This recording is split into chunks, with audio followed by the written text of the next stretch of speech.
യുദ്ധസമാനമായ അന്തരീക്ഷമാണ് നമ്മുടെ നാട്ടിൽ. ഇപ്പോൾ യുദ്ധഭൂമിയിൽ നിൽക്കുന്നത് പോലെ ഇപ്പോൾ അതിൻ്റെ മൂർധന്യാവസ്ഥയിൽ നിൽക്കുകയാണ്. അന്ന് മുതൽ ഇതിൻ്റെ ദുഃഖവും ദുരിതവും അനുഭവിക്കുന്നത് രണ്ട് സൈഡിൽ ജീവിക്കുന്ന ആളുകളാണ്. നരകയാതനയാണ്. അശാസ്ത്രീയമായ ഓട നിർമ്മാണം ഈ രണ്ട് സൈഡുകളെയും വെള്ളക്കെട്ടിലാക്കിയിരിക്കുക. മാത്രവുമല്ല, സർവീസ് റോഡിൻ്റെ പണി പൂർത്തീകരിക്കുന്നതിന് മുമ്പ് തന്നെ മെയിൻ റോഡിൻ്റെ പണിയിലേക്ക് കരാറുകാരൻ കടന്നതോടുകൂടി സർവീസ് റോഡിലൂടെയും ആളുകൾക്ക് പോകാൻ പറ്റാത്ത സാഹചര്യമാണ്. യുദ്ധസമാനമായ അന്തരീക്ഷം എന്ന് സൂചിപ്പിച്ചത്, യുദ്ധം വരുമ്പോൾ മുഴുവൻ ആളുകളും ഒഴിച്ചു പോകുന്നത് പോലെ മുഴുവൻ കടക്കാരും അന്ന് മുതൽ പട്ടിണിയിലാണ്. പീരങ്കി പ്രയോഗിക്കുന്നത് പോലെയുള്ള പൊടികളാണ്. പകൽ സമയം ഇതിലെ പോയാൽ 1 മണിക്കൂർ ദേശീയപാതയിലൂടെ പോയാൽ 1 മണിക്കൂർ കഴിഞ്ഞ് വീട്ടിൽ ചെല്ലുമ്പോൾ വീട്ടുകാർ നമ്മളെ അറിയാത്ത തരത്തിൽ നമ്മുടെ മുഴുവൻ വസ്ത്രങ്ങളും മുഖവും പൊടിയായിരിക്കുകയാണ്. അപ്പം ഇതിൻ്റെ എല്ലാം ദുരിതം. പക്ഷേ എങ്കിലും ജനം സഹിക്കുകയാണ്. എങ്ങനെങ്കിലും ഈ പണിയൊന്ന് തീരട്ടെ, എങ്ങനെങ്കിലും ഈ പണിയൊന്ന് തീരട്ടെ എന്നുള്ള ആ ക്ഷമയുടെ നെല്ലിപ്പലകയിൽ നിന്നുകൊണ്ട് ഇതെല്ലാം സഹിച്ച് ക്ഷമിച്ചുമാണ് നമ്മളിവിടെ നിൽക്കുന്നത്. ഇതിൻ്റെ അലൈൻമെൻറ്റ്, ഇതിൻ്റെ ആലോചന നടക്കുന്നത് ഇപ്പോഴെങ്ങുമല്ല, വർഷങ്ങൾക്ക് മുമ്പാണ്. ഏതൊരു പദ്ധതിയാണെങ്കിലും അതിൻ്റെ ഡീറ്റെയിൽ ആയിട്ടുള്ള പ്രോജക്റ്റിലേക്ക് പോകുന്നതിന് മുമ്പ്, ഇപ്പം തീരദേശ ഹൈവേയുടെ നിർമ്മാണം ആരംഭിക്കാൻ പോവുകയാണ്. അതിൻ്റെ പരിപൂർണമായ ഉത്തരവാദിത്വത്തിൽ ഒരാളാണ് ഞാൻ. അപ്പം ഇനി വരുന്ന തീരദേശ ഹൈവേ നിർമ്മാണവുമായി ബന്ധപ്പെട്ട് എന്തെങ്കിലും പരാതിയോ പ്രശ്നങ്ങളോ നാട്ടുകാർക്കുണ്ടായാൽ ഞാൻ കൂടി ഉത്തരവാദിയാണ്. കാരണം ഞാൻ ഒരു ജനപ്രതിനിധിയായിരിക്കുന്ന ഈ സമയത്താണ് തീരദേശ ഹൈവേയുടെ ചർച്ചകളും ആലോചനകളും നടക്കുന്നത്. അപ്പോൾ എനിക്കതിനകത്ത് ഒഴിഞ്ഞു മാറാൻ പറ്റില്ല. അപ്പം നമ്മളതിൻ്റെ അഭിപ്രായ വ്യത്യാസം ബഹുമാനപ്പെട്ട കളക്ടറോടും തീരദേശ ഹൈവേയുടെ അതോറിറ്റിയോടും നമ്മൾ രേഖപ്പെടുത്തിയിരിക്കുകയാണ്. അതിൻ്റെ അലൈൻമെൻറ്റുമായി ബന്ധപ്പെട്ട് വലിയ ആശങ്ക തീരപ്രദേശത്തെ ആളുകളാണ്. അത് പരിഹരിച്ചതിന് ശേഷമേ ഞങ്ങൾ അനുവദിക്കൂ എന്ന് പറഞ്ഞു അത് തടസ്സപ്പെടുത്തിയിട്ടിരിക്കുകയാണ്.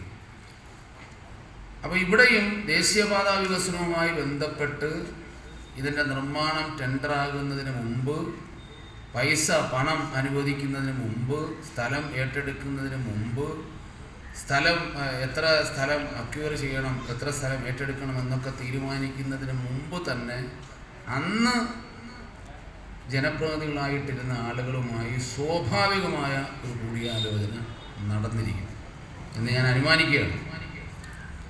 എന്തായാലും ഞാൻ വന്നതിന് ശേഷം, ഞാൻ കരുനാഗപ്പള്ളിയിൽ നിന്നും നിങ്ങൾ എന്നെ തിരഞ്ഞെടുത്ത് വിട്ടതിന് ശേഷം ഒരു ദേശീയപാത വികസന അതോറിറ്റിയുടെ ഉത്തരവാദിത്തപ്പെട്ട ആളുകളും എവിടെയൊക്കെ അടിപ്പാലം വേണം, എവിടെയൊക്കെ മേൽപ്പാലം വേണം, എങ്ങനെയൊക്കെയാണ് ഇതിൻ്റെ നിർമ്മാണത്തിൻ്റെ ഘടന എന്നോട് ചോദിച്ചിട്ടില്ല, എൻ്റെ അനുവാദം വാങ്ങിച്ചിട്ടില്ല, ഞാനുമായിട്ട് കൂടി ആലോചിച്ചിട്ടില്ല. പറയുന്നത് പരിപൂർണമായും സത്യസന്ധമായ കാര്യമാണ്. ഇപ്പോൾ നമ്മളാണ്. അപ്പോൾ നമുക്കതിൻ്റെ ഉത്തരവാദിത്വത്തിൽ നിന്നും ജനങ്ങൾ ഉന്നയിക്കുന്ന ആശങ്കയിൽ നിന്നും ആവശ്യത്തിൽ നിന്നും ഒളിച്ചോടാൻ എന്നത് ശരിയല്ല.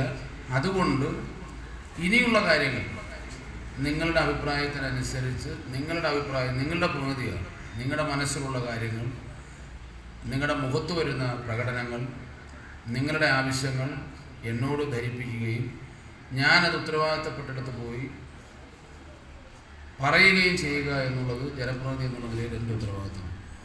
അപ്പോൾ അതുകൊണ്ട് ഇപ്പോൾ നിങ്ങൾ ഉന്നയിക്കപ്പെടുന്ന ആവശ്യം, പുത്തൻതെരുവിൽ അടിപ്പാത വേണം എന്നുള്ള ആവശ്യം, അത് പരിപൂർണമായും ഞാൻ മനസ്സിലേറ്റെടുത്ത് ആവാഹിച്ച് ഞാൻ ഇനി മുതൽ ഈ പുത്തൻതെരുവിൽ അടിപ്പാത വേണമെന്ന് ആവശ്യപ്പെട്ടുകൊണ്ട് നിങ്ങൾ നടത്തുന്ന ഈ നീതിപൂർവമായ ന്യായമായ ഈ ധർമ്മസമരത്തിൻ്റെ ഏറ്റവും മുന്നിൽ തന്നെ നിങ്ങളുടെ ജനപ്രതിനിധി എന്ന നിലയിൽ കരുനാഗപ്പള്ളിയിൽ ദേശീയപാത വികസനവുമായി ബന്ധപ്പെട്ട് നമുക്കെല്ലാവർക്കും ഉണ്ടായ ആദ്യത്തെ ആശങ്ക കരുനാഗപ്പള്ളി ടൗൺ അപ്രത്യക്ഷമായി പോകും എന്നുള്ളതാണ്. അപ്പോൾ അന്നും ഇതുപോലെ, അന്ന് മുൻ MLA ശ്രീ R. രാമേന്ദ്രൻ അവർ അദ്ദേഹം ഉണ്ടായിരുന്നു. അന്ന് ഞാൻ MLA അല്ലായിരുന്നു, അദ്ദേഹം MLA ആയിരുന്നു. അപ്പോൾ അന്ന് നമ്മൾ വ്യാപാരി വ്യവസായികൾ ഒക്കെയായി ഇങ്ങനൊരു കൂടിയാലോചന നടത്തിയപ്പോൾ അന്നും കുറച്ച് ആളുകൾ നിരുത്സാഹപ്പെടുത്തി, ഒന്നും ഇനി നടക്കാൻ പോകുന്നില്ല, ഇത് കോൺട്രാക്ട് എടുത്തു, ടെൻഡർ ചെയ്തു, പൈസ അനുവദിച്ചു. ഇനിയിപ്പോൾ നിങ്ങൾ സമരമായിട്ട് നടക്കുന്നത്. അതിനുശേഷം തെരഞ്ഞെടുപ്പ് കഴിഞ്ഞതിന് ശേഷം നമ്മൾ വീണ്ടും ആ സമരവും ആവശ്യവും ഘടിപ്പിച്ചു. വ്യാപാരി വ്യവസായി സുഹൃത്തുക്കൾ വളരെ ആത്മാർത്ഥപരമായി നമ്മളോടൊപ്പം നിന്നു. താലൂക്ക് ജമാഅത്ത് യൂണിയനിൽ നിന്നു, പടനായകുളങ്ങര ക്ഷേത്രത്തിൻ്റെ ഭാരവാഹികൾ നിന്നു, ജാതിമത ഭേദമന്യേ മുഴുവൻ ആളുകളും. കാരണം ഏറെ പഴക്കമുള്ള പാരമ്പര്യമുള്ള ചരിത്ര പ്രാധാന്യമുള്ള കരുനാഗപ്പള്ളി ടൗൺ തന്നെ